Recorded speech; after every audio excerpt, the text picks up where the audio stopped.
అమరావతిలో ఇప్పటికే విచ్చలవిడిగా ఖర్చు పెడుతూ ఉన్నారు. బయట అయ్యే కన్‌స్ట్రక్షన్ కాస్ట్‌తో పోలిస్తే వాళ్ళు 3 టైమ్స్, 4 టైమ్స్ ఎక్కువ రేటు. ఎందుకంటే అక్కడ తప్పదు. ఆ సాయిల్లో బలం లేదు. వరదలని ఏమంటారు ఆహ్, అది భూమి ఫస్ట్ గట్టి చేయాలి. గట్టి చేసి కట్టాలి. అంతకు మించి నీళ్లు తోడాలి. మళ్ళీ వానలొస్తే మళ్ళీ నీళ్లు తోడాలి. రకరకాల ఇబ్బందులున్నాయి గదా!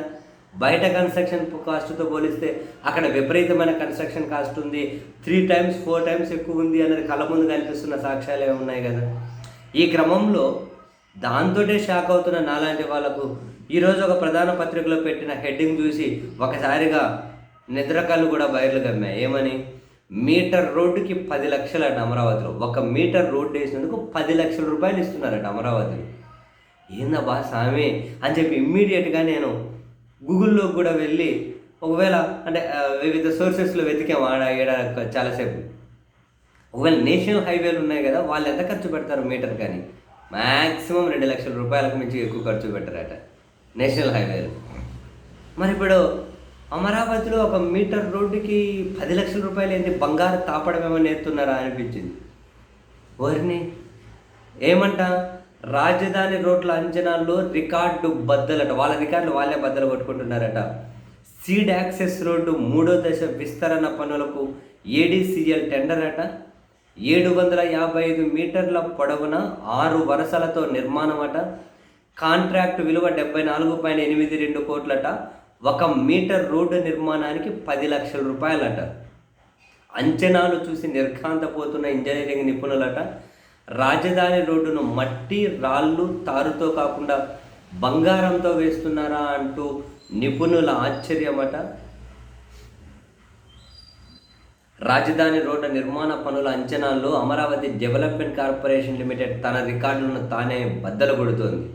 ఈ 13 రహదారిని 6 వరుసలతో NH16 వరకు పొడిగించే పనులను 1 కిలోమీటర్కి 67 కోట్ల రూపాయలట.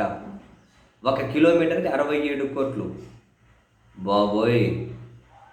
జీఎస్టీ, సీనరేజ్, న్యాక్ వంటి పన్నుల రూపంలో 13 కోట్లు రీఎంబర్స్ చేస్తారట. అంటే ఆల్మోస్ట్ ఎంత? 74.82 కోట్లట. 755 మీటర్ల రోడ్ల కాంట్రాక్ట్కి 74.82 కోట్లంటే 1 మీటర్ నిర్మాణానికి అటు ఇటు 10,00,000 రూపాయలు వ్యయమట. ఇంజనీరింగ్ నిపుణులు ఆశ్చర్యపోతూ ఉన్నారట. ఇదేంది బంగారు పోత ఏమన్నా పూస్తూ ఉన్నారా అని చెప్పి వాళ్ళు కూడా మాట్లాడుకుంటున్నారట. వామ్మో వామ్మో! ఏమనంటే నీ సొమ్ము పెడుతున్నామా? ప్రపంచ బ్యాంకు నుంచి తెస్తున్నాం, విదేశీ బ్యాంకుల నుంచి తెస్తున్నాం అంటారు. ఇదేందో అర్థం కాదు. వీళ్ళు ఇంటి ఆస్తులు తాకట్టు పెట్టి ఏమైనా తెస్తున్నారా? రాష్ట్రాన్ని కదా పెడుతున్నది అక్కడ. ఏంది స్వామి? 1 మీటర్కి 10,00,000 రూపాయలు ఏంది స్వామి? అరే కళ్ళు బయర్లు కమ్మడం కాదు. ఆయన ఏముంది? ఎవడు అడిగేవాడు ఉన్నాడు? ఎవడు వాళ్ళని అడిగేది? వాళ్ళ ఇష్టం, వాళ్ళ రాజ్యం. ఇష్టం వచ్చినట్లు ఏ వ్యవస్థ అడుగుతుంది? ఏ వ్యవస్థ అడుగుతుంది? ఏదే వ్యవస్థ దగ్గరికి వెళ్ళి వీటి మీద ఏదైనా పిటిషన్లు ఇంకేమన్నా వెయ్యి కేసులు ఉల్టా ఫైన్ వేస్తారు అవసరమైతే. ఎవడు పట్టించుకుంటాడు? ఎంతకన్నా దుబ్బే, ఎంతకన్నా ఈ జనానికి ఇవన్నీ అవసరమా? ఎవడు వచ్చినా సంపాదించుకుంటారు లేప, ఎవడు వచ్చినా ఇంతే లేప అంటారు జనం. ఎవడు వచ్చినా ఇంతే లేప, ఎవడు వచ్చినా సంపాదించుకున్నాడు ఏముంది లేప అంటారు దొబ్బుకొని. ఎవడికి నష్టం వచ్చింది? దొబ్బు కుమ్ము. మీటర్కి 10,00,000 కాకుండా 1 కోటి రూపాయలు ఎవడు పడగొచ్చి పట్టించుకునేవాడు ఎవరు లేడు. ఏం పట్టించుకుంటున్నాడు?